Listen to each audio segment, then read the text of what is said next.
Assalamualaikum warahmatullahi wabarakatuh. Hai, apa khabar semua? Kita berjumpa lagi dalam pembelajaran online kita pada kali ini dan kita akan teruskan pembelajaran kita berkenaan dengan topik pencernaan manusia.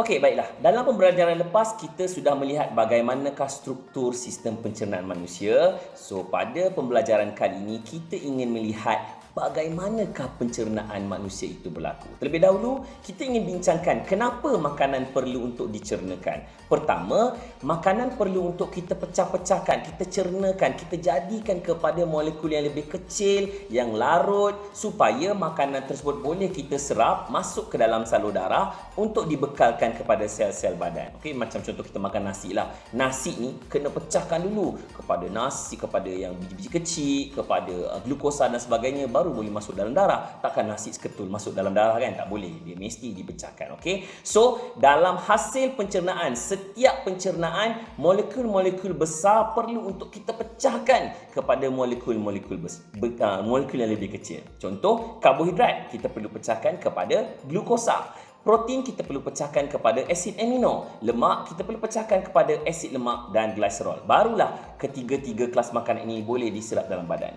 Bagaimana mereka untuk vitamin dan mineral? Vitamin dan mineral sebenarnya tak perlu untuk dicernakan. Bila vitamin dan mineral masuk ke dalam badan, dia boleh terus diserap oleh badan kerana vitamin dan mineral merupakan molekul yang sudah cukup larut dalam air dan cukup kecil.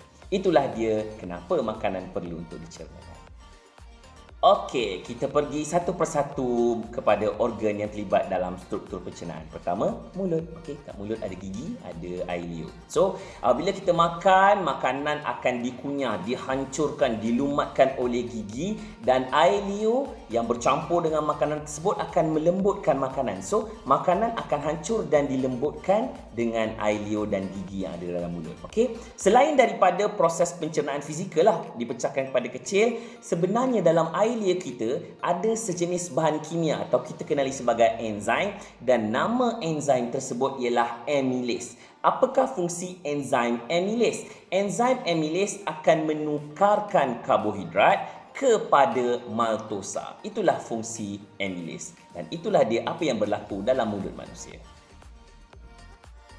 Okey, selepas kita kunyahkan makanan, kita dah hancurkan dia, kita dah lembutkan dia, enzim amylase sudah bertindak balas dengan makanan, kita akan telan makanan tersebut. Okey, dia akan melalui di bahagian sinilah. Dekat sini sebenarnya ada satu pintu tu.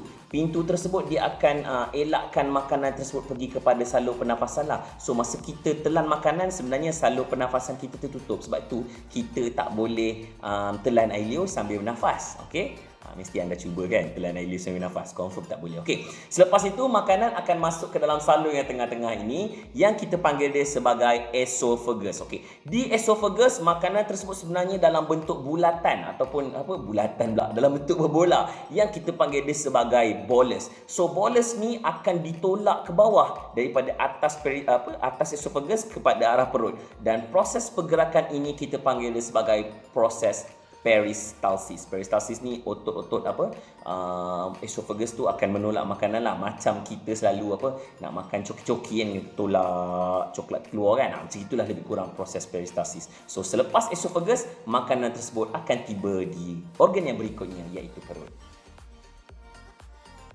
Okey, kini makanan tersebut sudah tiba di organ yang berikutnya iaitu perut. Okey, di perut, di dinding perut, perut ni akan menghasilkan jus gester. Okey, dalam jus gester ni ada enzim dan juga ada asid hidroklorik. Nampak ada asid dalam perut, sebab itu kena makan. Kalau makan tak ikut jadual, asid tersebut akan menghakis permukaan perut. Itulah datangnya penyakit gastrik. Okey, so dalam perut ada enzim protease dan juga ada asid hidroklorik. Okey, apa fungsi enzim protease? Protease akan menukarkan molekul besar protein kepada molekul yang lebih kecil iaitu polipeptida. Manakala asid hidroklorik tadi, dia ada dua fungsi. Fungsi yang pertama, dia akan membunuh bukanlah segala, tapi kebanyakan daripada bakteria ataupun mikroorganisma dalam makanan.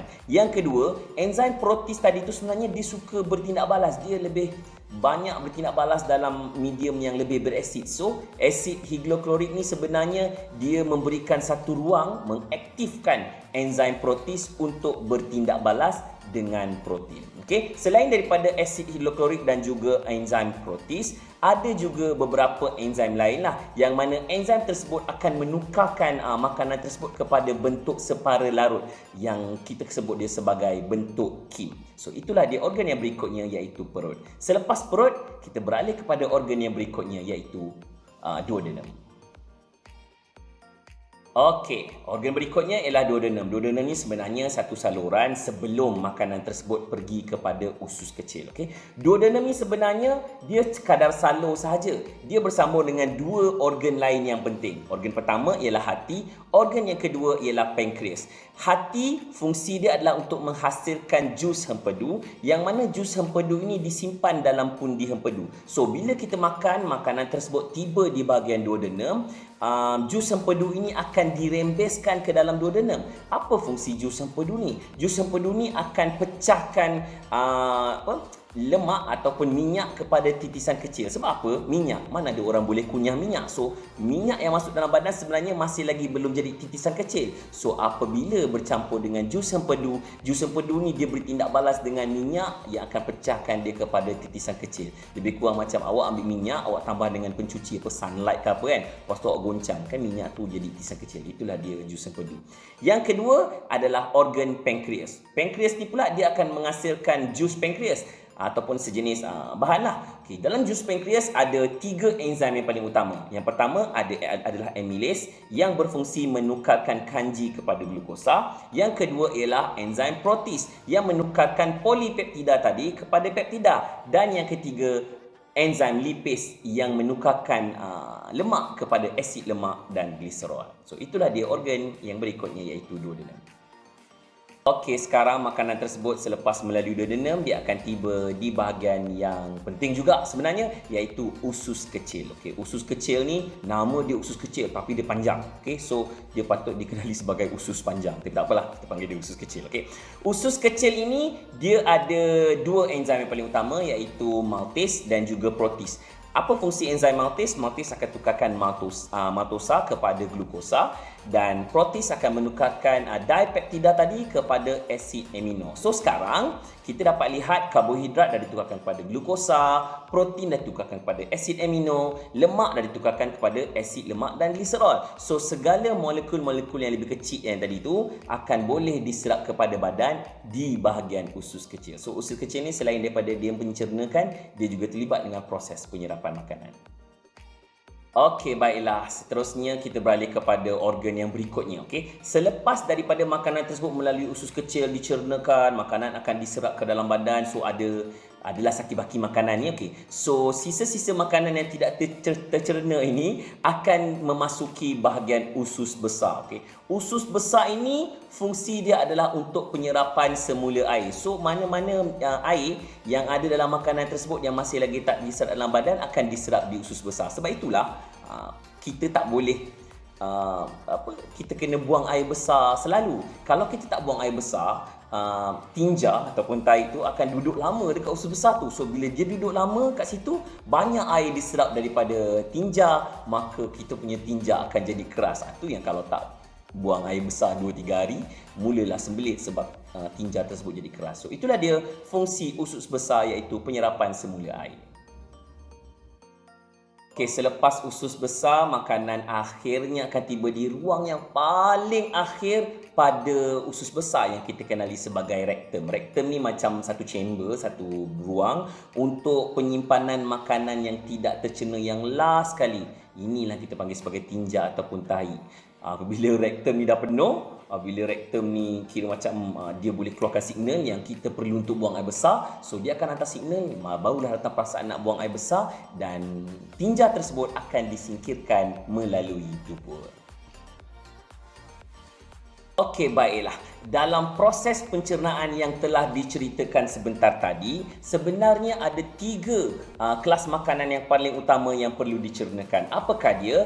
Karbohidrat yang perlu ditukarkan kepada glukosa, protein yang perlu ditukarkan kepada asid amino dan lemak yang perlu ditukarkan kepada asid lemak dan gliserol.